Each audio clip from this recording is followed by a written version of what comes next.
Olá, tudo bem? Hoje eu vou conversar com vocês sobre um trabalho que eu tenho desenvolvido, um estudo que eu fiz sobre nossa condição atual e os processos que nós estamos vivendo no nosso cotidiano. O tema que eu apresento é o que somos e o que podemos ser, o isolamento social como aprendizado. Então, o primeiro item que eu quero trazer aqui para vocês é o que somos. Uma expressão bem comum que atualmente vem surgindo em função da pandemia e de toda essa problemática que nós estamos vivendo em relação ao Covid-19 e os processos que estão acontecendo diante dessa problemática, a expressão mais comum é que o mundo nunca mais será o mesmo. É uma expressão que tem se repetido com bastante frequência. No entanto, acho que nós podemos refletir um pouco sobre essa frase, no sentido de que o mundo não só nunca será o mesmo, como ele nunca o foi. O mundo nunca foi o mesmo, as coisas mudam todos os dias, nada é permanente. Há um movimento próprio da natureza que faz dela uma constante metamorfose ou uma dialética permanente. Nesse sentido, então, nós podemos observar que o mundo nunca foi o mesmo e nunca será o mesmo, e todos os dias nós sofremos essas alterações. Nós nos acostumamos a adequar o mundo ao nosso olhar, à nossa maneira de ver, ao nosso tempo. O cotidiano, a rotina, a sequência das coisas nos faz ter a impressão de que há uma repetição, uma continuidade, uma sequência que acaba nos confortando no sentido de que os acontecimentos esperados e não esperados ocorram de acordo com nossas expectativas. Assim organizamos o tempo e deles esperamos os acontecimentos. Nesse sentido, então, nos adequamos à mutabilidade do tempo. Passado, presente e futuro são mais especulações do que propriamente uma concretude. Por isso, nos surpreendemos quando algo diferente acontece, quando algo abruptamente interrompe essa sequência e essas expectativas que vivemos. Mas, na verdade, essa ideia de que há uma quebra da repetição é apenas uma falsa impressão, porque nada se repete. Todos os dias as coisas, a vida, os movimentos se renovam. Nenhum movimento é igual ao outro. Tudo é diferente todos os dias. A repetição é sempre uma ilusão. Quando nós nos referimos aos conteúdos psicanalíticos, o que se reproduz é uma sensação trazida por uma experiência traumática que leva o sujeito a um estado semelhante àquele do trauma. Então, na verdade, não há uma repetição, apesar de essa expressão ter sido bastante usada. O que se repete, na verdade, é a sensação. Mas mesmo essa sensação, ela é semelhante à outra, mas nunca a mesma. Porque a sensação não se repete nunca da mesma forma. Então, nesse sentido, nem a expressão repetição, no sentido psicanalítico, se dá nessa forma tão plena. O tempo, em sua dimensão passado, é inacessível. Algumas vezes, nós temos a sensação de podermos retornar a esse passado como se pudéssemos refazer aquilo que foi feito. E aí entramos naquela categoria que a gente chama de e se. O e se é o impossível e que normalmente conduz o sujeito a uma sensação de culpa. Porque fica, e se eu tivesse feito daquele jeito?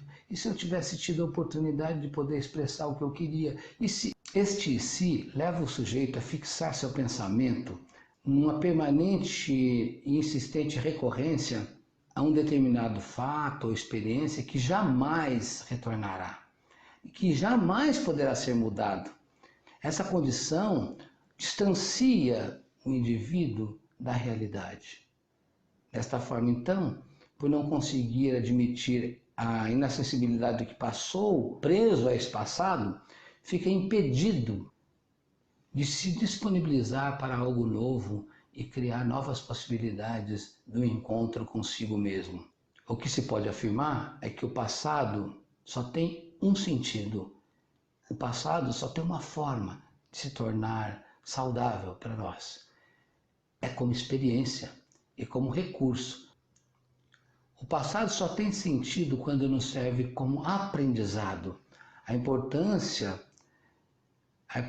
não está naquilo que se realizou ou não, mas fundamentalmente naquilo que se aprendeu com aquilo que se viveu. Então o passado é essa condição inacessível. E o futuro? O futuro, enquanto possibilidade, nunca foi preciso. E neste momento que a gente está vivendo, nós percebemos isso com muita nitidez. A gente percebe como o futuro é tão incerto, tão imprevisível e tão impossível de se reter com uma completude, né, na sua totalidade. Se por um lado as realizações daquilo que era previsto nos frustrou, por outro lado, foram inúmeras experiências que nós esperávamos determinada coisa e isso se deu de uma maneira totalmente diferente, de uma maneira que nos fez bem e às vezes nós esperávamos algo negativo.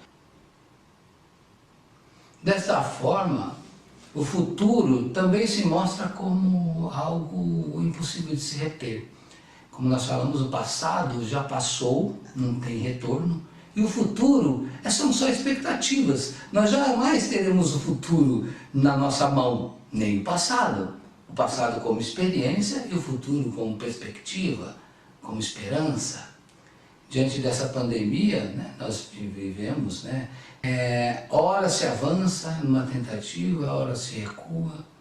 A única coisa que de fato nós temos disponível é o presente. É no presente imediato que a gente atua. É nele que a gente pode atuar. E é isso que está acontecendo agora. Pense, o que eu falei agora já é passado. E já foi de novo.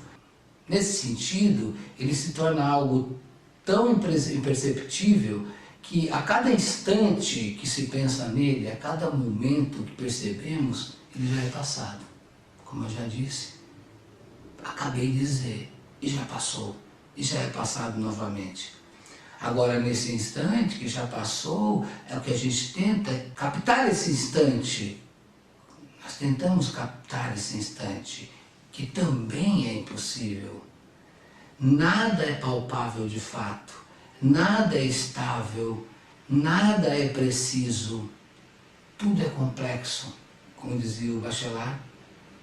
Só no presente e unicamente nele a vida passa a ter sentido, ter nexo, ter graça, ter direção e coerência. A praxis só se efetiva no presente, é a sua única possibilidade. Podemos ver então que presente, passado e futuro são elementos da nossa vida do qual nós não podemos retê-los. O passado é aquilo que se foi e que nós não temos acesso a ele. O futuro não temos acesso porque é aquilo que virá e nunca virá da forma como nós imaginamos, porque sempre terá algo diferente, tanto no seu aspecto daquilo que nos possa fazer bem, tanto aquilo que possa nos contrariar ou nos deixar magoados ou tristes. Presente, então, é a única possibilidade que nós temos de transformar nossa vida e transformar nossa história e transformar tudo aquilo que se insere na nossa vida. Esta primeira parte eu encerro por aqui. Eu vou continuar, então, em mais um próximo vídeo, tratando, então, sobre o que há de diferente nesse momento, porque estamos atônitos com tudo isso. No próximo vídeo a gente continua. Muito obrigado a todos. Até logo.